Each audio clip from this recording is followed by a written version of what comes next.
এবং তারপরে ভাইয়েরা সবাই ভোট দিয়ে ভোট কেন্দ্র পাহারা দেবেন।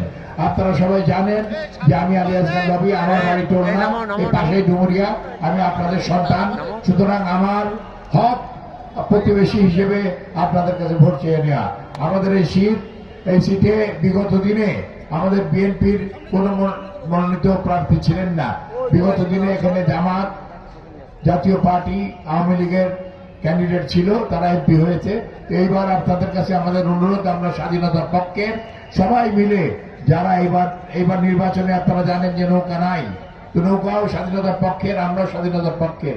সেই জন্য আপনাদের সবাইকে অনুরোধ জানাবো যে 12 তারিখে আপনারা সবাই একসাথে ভোট কেন্দ্রে যে ধানের শীষকে ভোট দেবেন এবং বিপুল ভোটে আমাদের জয়যুক্ত করবেন ইনশাআল্লাহ। আমরা 12 তারিখে বিজয় মিছিল বের করব এবং আপনাদের সাথে নিয়ে আমি এখানে কিছু কথা বলতে চাই। পাশে থাকলে, আপনারা সবাই আমাকে সাহায্য করলে ইনশাআল্লাহ আমরা এখানে খুব অতি শীঘ্রই সব কাজ করতে পারবো। তাঁতিদের ঋণের সুদ মাফ করার জন্য ইনশাআল্লাহ আমরা চেষ্টা করব যত তাড়াতাড়ি সম্ভব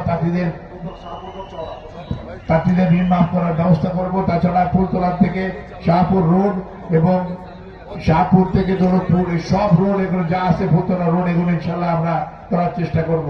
তাছাড়া আমরা যেটা চাই সেটা সবচেয়ে বড় হচ্ছে, যেন আমি একজন খেলোয়াড় ছিলাম, আমি খেলাধুলো করি, আমাদের একটা মিনি স্টেডিয়াম করার দরকার। আমরা ইনশাআল্লাহ একটা মিনি স্টেডিয়াম করব এবং শিক্ষা এবং মেডিকেল খাতে আমাদের এখানে কোন রকম কিছু আমরা করতে পারিনি। আমরা চাই ফুলতলা একটা ইউনিভার্সিটি করা এবং একটা মেডিকেল কলেজ ও হাসপাতাল করা, 200 বেডের একটা হাসপাতাল এবং মেডিকেল কলেজ ইনশাআল্লাহ আমরা ফুলতলায় করব। সব কথার এক কথা, যে শেষ কথা হচ্ছে, আপনারা আমাদের পাশে থাকলে, আমাদের সাহায্য সহযোগিতা করলেই আমরা এই কাজ করতে পারবো।